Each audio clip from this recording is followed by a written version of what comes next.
Do you want to hear my thoughts about the first date with Eric and Shonte from the show Blind Date Love on YouTube?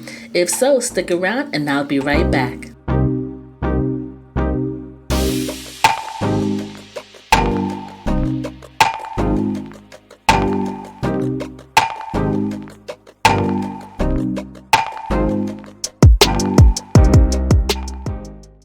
Thank you once again for joining me right here on Let It Slip with Slick. I want to give my 2 cents about a new show on Arlette's YouTube channel called First Date. This show is about previous candidates who were participants on Pop the Balloon, but was a fan favorite and now they get a second chance at love. The show is called Blind Date Love, where the candidates get to ask questions blindfolded to a group of contestants. At the end, we'll choose one to go on a date with. On the new show First Date, we the viewers get an intimate glimpse into the raw, unfiltered experience of their first date. With that being said, let me give credit where it is due. I will leave both links to Blind Date Love and First Date in the description box. Please go check it out and subscribe to Arlette's YouTube channel.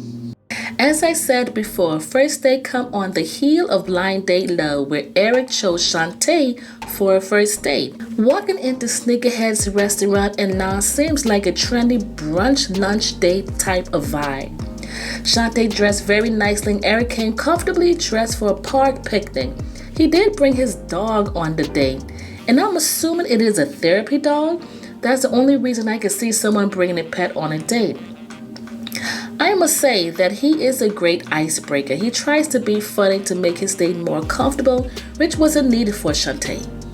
These are 2 very attractive people. Shonte was smiling from ear to ear. They made small talk, no wasted airspace in the conversation, and I like that.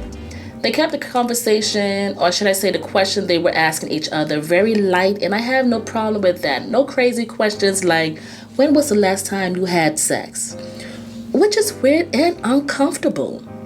7 minutes into the conversation, he explained why he was dressed the way he was, which he could have kept, wearing that t-shirt with his face on it, saying it is his uniform?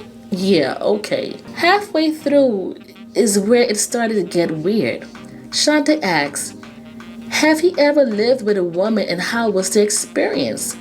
Eric said yes, and went on this spiel about his Polish ex-girlfriend that loves the Food Network and loves to cater to him. I think that's every black man's love language, is to be catered to without saying it.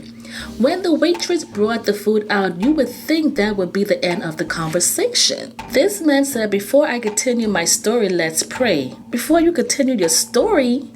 Mr. Shonte do not care to hear the rest of that story.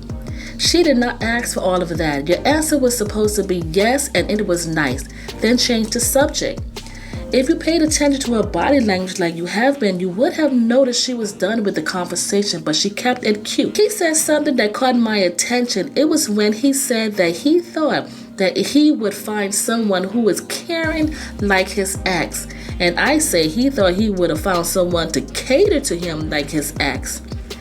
Anyway, they went back to basic conversation about food, just filling in dead ear space to keep the conversation going. I can see that he is a playful, which is cute, and Shonte enjoyed the laughs. Coming towards the end of the date, Eric asks about Shonte's son's father participation in his child's life and if he helps out. I'm bothered by that question on the first date. I think we always end up giving too much information too soon to people we barely know. Especially if you're not sure you're going to give a second date to that person. I don't want to get too personal talking about someone I am no longer with to someone I barely know. Maybe it's just me. We should only be concerned about if a person is actually single and not just looking for a hookup. Those personal conversations come a few days later when we trust the individual we want to continue to spend our time with, or trust that it is going to be something serious. We tend to overshare so much before we even get to know the person's last name, y'all. I think we should maintain a sense of mystery and give information gradually over time so it could be more of a, natural progression. We don't want to scare off someone being too vulnerable too soon. Shonte was trying not to say too much is why she was hesitant and looking for the right word to say, but she still said too much in my opinion. There always seems to be a shift in the atmosphere every time I divulge too much sensitive information so quickly on the first date. So now I keep a little to myself, keep a little mystery, keep them guessing, and enjoy my dates. Overall, I like this concept that Arlette has implemented on her channel. Can't wait to see more. Now, is this a match? I don't think so. Eric seems nice and sweet, but I'm not sure Shonte has what Eric is looking for. Just like Eric doesn't have what Shonte is looking for. She is more laid back, quiet, maybe a homebody, and she is definitely looking for love. Maybe someone who's a little bit more mature than Eric. But I do hope she takes her time and don't just rush into anything. Eric is still a fun, cool guy, I think. But this is not the one. But hey, don't take my word for it. What the hell do I know? I'm single, y'all.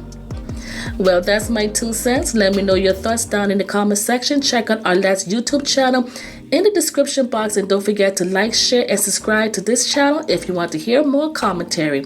See you all in the next one.